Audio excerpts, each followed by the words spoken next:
Hey now, Brawlers, it's time for another Board Game Brawl review with Nick Minahan, sponsored by BoardGameBliss.com. Today we're going to take a look at Royals from Abacus Spiel, although it will be released sometime nebulously in the future from Arcane Wonders as part of their Dice Tower Essentials line that was just announced recently. Now, what this is a territory control game, but it is a card-driven territory control game. Actually, I'd go so far as to say this is a card game that uses a board, and it has some very thin theme regarding taking over European countries and vying for power with all these nobles and or royals, if you will, but it's very, very thin. It's really just about getting different sets of cards, using them to put your control cubes out on the board on specific areas, and thereupon also putting your control cubes on these different royals and trying to maximize your points in that way, vying for different crests and victory point markers depending on how quickly you can get to them. Let's go ahead and take a brief look at how the game is played, then we're going to come back and I'll let you know what I think.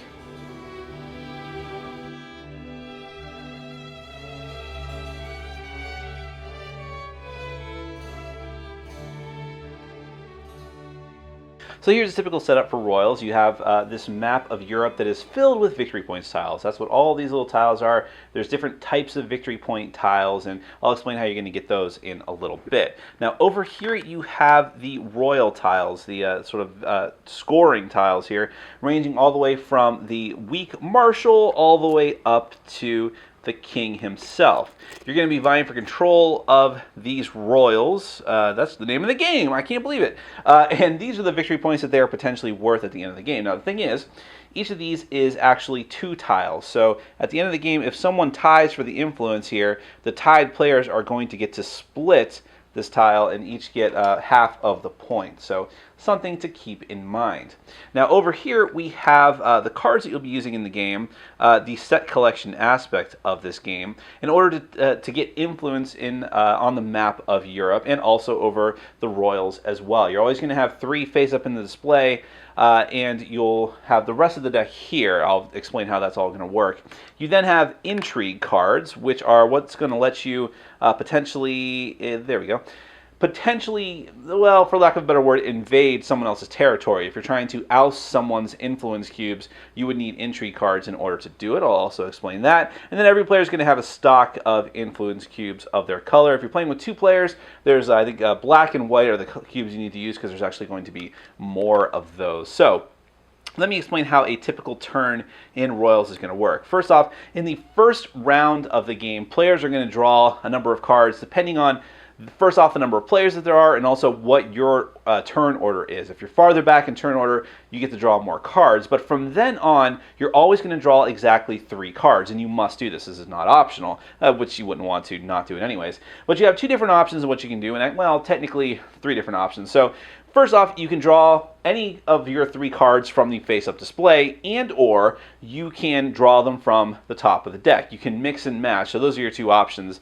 your first 2 options there. Alternatively, you can choose to just draw 1 card from either the display or the top of the deck, and then 1 intrigue card. So that's the main primary way that you're going to get intrigue cards, actually the only way. Now, once you get done drawing your cards, you optionally may play them. What you're trying to do with the cards that you are collecting is make sets of them of an appropriate color for any spot in which you're trying to place your influence cubes. So, for instance, let's go ahead and focus in on France here. Sacre bleu. So, the important thing that you want to look at here are these numbers in blue next to each of these different royals depicted on the map. These are different cities of influence, and the royals there, as you can see, they match up the artwork of the royal tiles off to the side of the board. And you're basically trying to gain political influence over them. So you need to trade in card, if it's a vacant position, let's just talk about vacant positions for now. You need to trade in whatever number of cards of the appropriate color in order to put one of your cubes down here. So here, I would have to trade in 2 of the blue cards, and if these are crests and color. If I'm able to trade in 2 of the blue cards, I may go ahead and put one of my cubes down in that area. Now, if I'm the first person to do that, I get to take this city victory point marker here. You always keep your points face down in front of you, and those are going to be victory points at the end of the game. You are left with this empty city spot. Now, at the same time that you do that, you are also going to go ahead and place another one of your cubes down on the same royal that you just gained influence over. So in this case, the Baron. So players' cubes are going to keep accumulating on these royal tiles, but you can only have one person at a time in any one of the city spots on the map. Now, so long as we're over here, there I can talk English. I've been drinking heavily. If you are able to put one of your influence cubes, I'm calling them influence cubes, I think they're just called wooden cubes in the rules, but whatever. If you're able to put one on every single person in the Royals lineup, you are going to gain a point bonus. That point bonus is derived from these point tokens over here, which means that depending on the number of players in the game, you may not actually be able to get one depending on how slow you are. So the very first person obviously is going to take the 16. I suppose you could take the 8 or 12 if you want to handicap yourself. Probably not. You probably have to take the highest one. And then if someone else is able to do it, they get the 12, and then so on. So that can be a lot of points if you are able to spread out your influence quite enough. Going back to the map, you might be wondering what these two centralized point tiles are. These are essentially the same kind of principle, but if you are able to have one of your influence markers in every single one of the cities on the board, then you're able to take whatever the highest one is. The next player who's able to do that is going to take the next highest one. Now you might say, but Nick, there is a city, at least in France and perhaps in other countries as well, that only has one side to it, one royal that you can have influence over, which means only one person can have their cube here. Well, here is where you can try to make an attempt to oust someone from their spot. So on your turn, when you play cards, you can either play to put a cube into a vacant spot or a spot where someone already has influence. And again, you're always going to be putting a cube over on the appropriate royal as well if you are successful. Now, how you're going to oust someone from their spot is with those intrigue cards. Those intrigue cards are going to depict two different colors, two different crests, and therefore two different types of countries. In order to oust someone, you need to play an intrigue card of the appropriate color and country. If you're not able to do that, you'll have to spend 2 cards as a wild. I should have mentioned that as well. For the normal country cards, you can also spend 3 cards in order to count as one of the other cards if you really need that to make count. So for instance, if I wanted to invade this blue country, I'd have to play an intrigue card similar to this that has blue depicted, and then I spend my cards as per usual. So I'd have to spend 2 of the blue cards, and I would immediately banish the other. Let's assume this was someone else's cube other than mine. I would go ahead and banish that cube and then put out one of my own. Banished cubes still count for country bonuses and for influence bonuses at the end of the rounds, but you are considered to have control of the city, or at least its royal. Now, this game is played in periods, and a period is there's 3 periods of the game. A period is going to end when you can no longer fill the lineup of cards. Essentially, you will refill the lineup as best you can, reshuffle, make a new deck, refill it completely for that current player's turn. Then at the end of that player's turn, you pause the game and have period scoring. And that is where all of these victory point tiles come into play. Yes, I know this game should have been called Victory Point Tiles. But how this is going to work is you are going to check to see the influence you have over an entire country. So if you look back at the map, each of these cities has this little scroll off to the side. If you have control of a city, in other words, you have your cube in it, you have that influence at the end of the period, and you're going to add up all the influence you have in a country, and then look down here well, you don't have to look down here, but I'm looking down here. Whoever has the most influence in the appropriate country is going to take the highest point tile. Whoever has the second most is going to take the other tile. Whoever has the third most gets nothing. And you're going to do this for every one of the countries. Second period, you're going to do it again. Third period, you are going to do it again. The point totals don't change from period to period, but as you can tell, the bigger the area, the more the points are going to be worth, since blue has a lot of territory to take control of. If you're able to successfully get the most influence, you get a lot more points. That's a bigger spread for you. So after 3 periods, you're going to get down to final scoring. Now, final scoring is all of those victory point tiles you've been collecting and hopefully keeping secret from your opponents the whole time, but then also the royals themselves. Starting with the lowest person and working your way up, you're going to count all the different cubes from all the different players, make believe that there's more cubes here, and whoever has the most, hit the camera. Whoever has the most cubes on a particular royal tile is going to be able to take the entire royal tile and get all of those points added to their total. If there are exactly 2 players tied, those players are going to split the tile and they'll get half and half of that amount of points. If there are more than 2 players tied, nobody gets anything. Everyone is out of luck. That tile is just removed from the game, and you keep going up and up and up.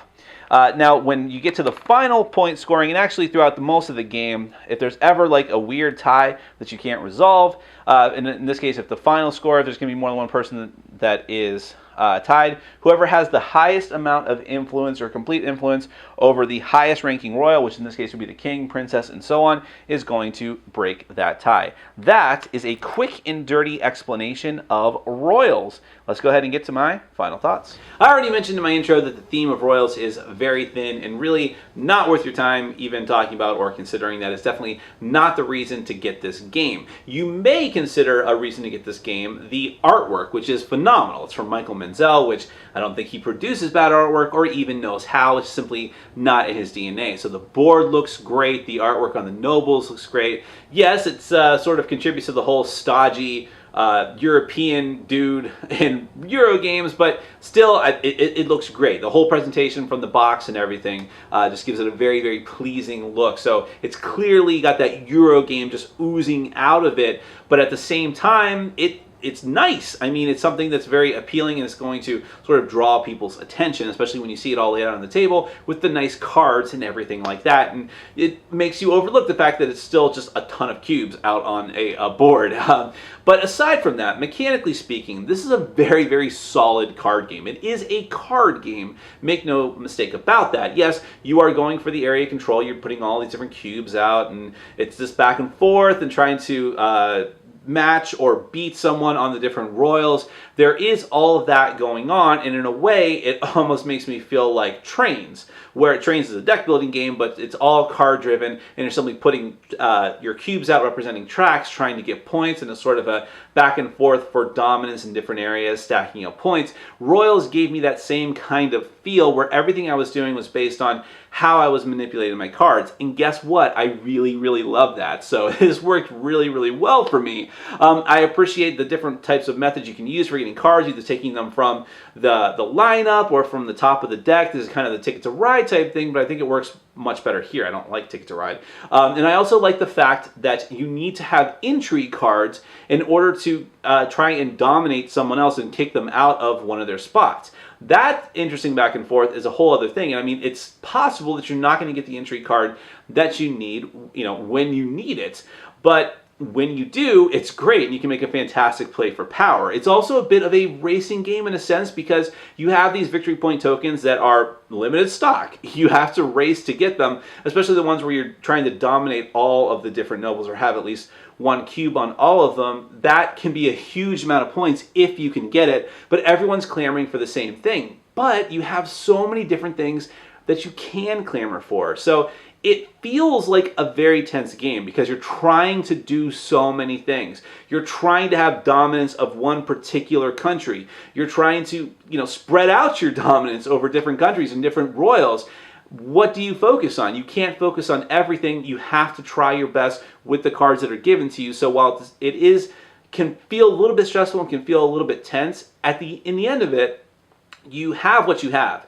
You're stuck, you're limited by the draw that you have. And while I know some people will hate that randomness, at the same time, I appreciated that you have that kind of focus. Like, okay, this is what I have.